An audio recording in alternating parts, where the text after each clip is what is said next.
Hello, everybody. Welcome back to the second segment of the August 19th Trips and Traps. Andy Serling, Eric Donovan. 3 more races to bring you. Let's get the second segment started here. On the 14th, with the 9th race, we're going to look at the number 9, Silence, who figured to be a more prominent part of the race here, but does have some trouble at the start, stumbling pretty badly there. That's going to put him at the back of the pack. Yeah, and look, we're not saying that Writing on the Wall wasn't going to win this race anyway, the favorite, but it changed the race for a couple of points. Now, Silenced wasn't going to be running and gunning after Writing on the Wall, but by stumbling there, not only gets shaken by the stumble, ends up all the way in the back of the pack in a race where they're crawling along. And I think, considering the talents of Silence and the way the race developed, Silence would have been right up there around this horse.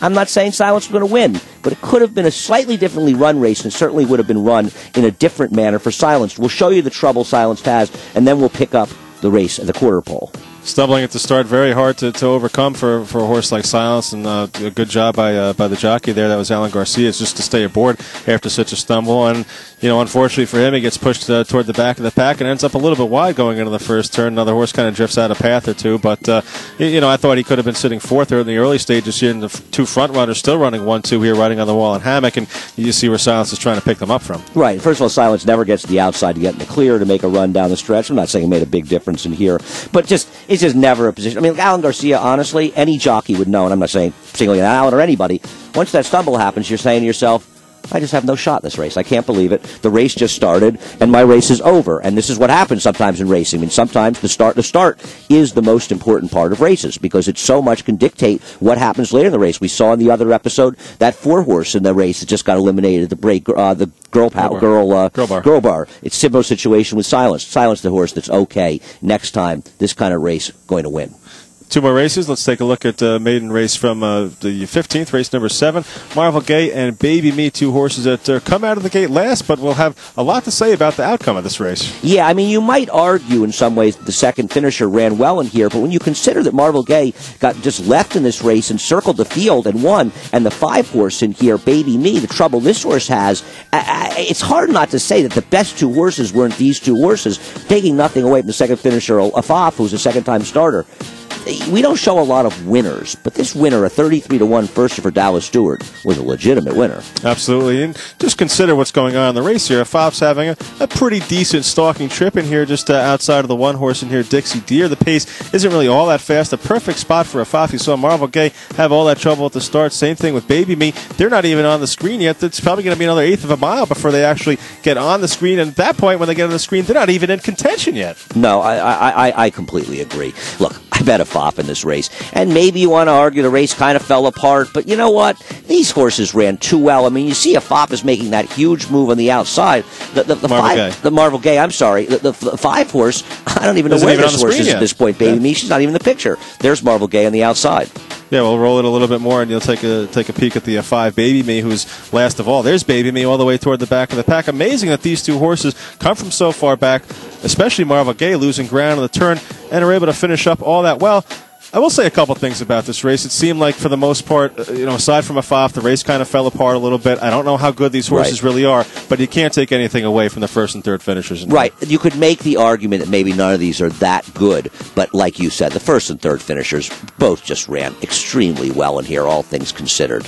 We'll take a look at the start here. The 3 Marvel Gaye, the 5 Baby Me getting off of the slow starts here. Marvel Gaye, I thought the one that was a little bit more compromised at the start, although the 5 Baby Me does check soon after the start. We'll roll it. Just give you a little different perspective on what happens here out of the gate. Yeah, watching head-ons of starts is a valuable thing to do. You see the 3 just sort of uncomfortably getting bumped and steady. Not a lot of trouble for Baby Me, and maybe she's just slow. But these horses that are slow, these first-time starters, they often aren't quite as slow the next time they run. And we've started showing the head-on shot just after the horses gallop out, so you can see it one time even before the race is official, before they're heading back, but also watching them, whether you watch replays online, you watch from the track, or just watching the racetrack, the head-ons.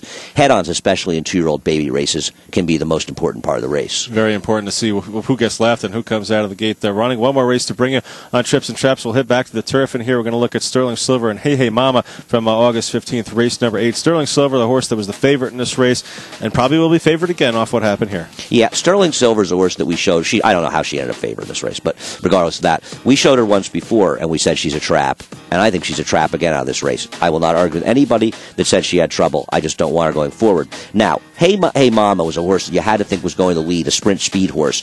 Okay, now Lucida was aggressively ridden, but Hey Mama was just sort of laxly taken back in this race, ends up getting in trouble.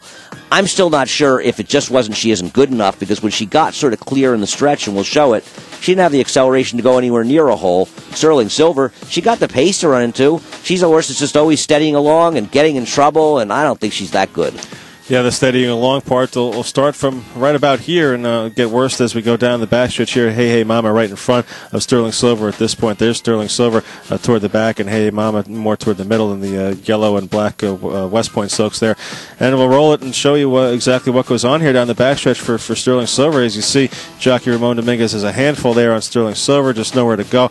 I would have expected Hey Mama to be in between where the leader is right now and the second place finisher. I thought he was just a little bit too heavily rated in there. She was a little too heavily rated in this spot. I would like to see her a little bit closer up in here. But, the problem with Serling Silver is that, okay, well, kind of steadied along throughout most of the race in here, but does get to save ground and, just basically the steadying here drops her back a little bit. I just don't know what to do with it. We don't have any confidence in her. Right. That's the problem. She has trouble in here. We don't know what would have happened if she'd gotten clear, but when you take this horse's entire resume into account, getting a little tired to see her getting in trouble, and I'm just not sure, because when she's gotten clear, she's been okay, but she seems to be being overrated off sort of little trouble lines and such. I just don't really want her. Now, Hey Mama gets out here, and as you watch, there's some separation, and I give the rider credit, because right in here, she gets to a position where now she gets out in the clear. Now, she doesn't get by because the other horses drift on her, and the horse inside keeps her in. But if she had any big acceleration, she would have been able to get clear there. She had no acceleration. That's not to say if she wasn't in a comfortable position up front or stalking the leader, it wouldn't have been a different story. But now we're trying to get a horse to have everything perfect happen for them to get them to win. And maybe that's the case for Serling Silver, too. Serling Silver highlighted there previously. Now we'll take a look at Hey Mama, and we'll get a better shot at what Andy was saying in here as Hey Mama kind of goes toward the outside here. If she had run, she would have been able to split those horses, come out right there. She would have been able to come outside and run straight through. She just doesn't have that separation acceleration there for the one. Well, the three comes over. Right, exactly. We're not absolute on any of this stuff, though. Hey Mama's a horse that people are going to rate. They're going to say, should have gone the lead and this and that. I just don't. I think that these horses were meeting superior foes. Maybe as the maiden races dwindle down late in the season, they'll find the right field. For now, I can do without him, and I think Eric agrees. Yeah, I think so, too. Twice beaten as the favorite. Now 3 times beaten as the favorite for Serling Silver, who was second in for her first 3 starts. And hey Mama, maybe one time she'll get the right kind of setup and be loose on the lead. Maybe they'll ride her a little bit more aggressively out of the gate. But that'll do it for this episode of Trips and Traps. Yes. Once again, we love hearing your thoughts. Trips and Traps at NYRAInc.com. See you next time.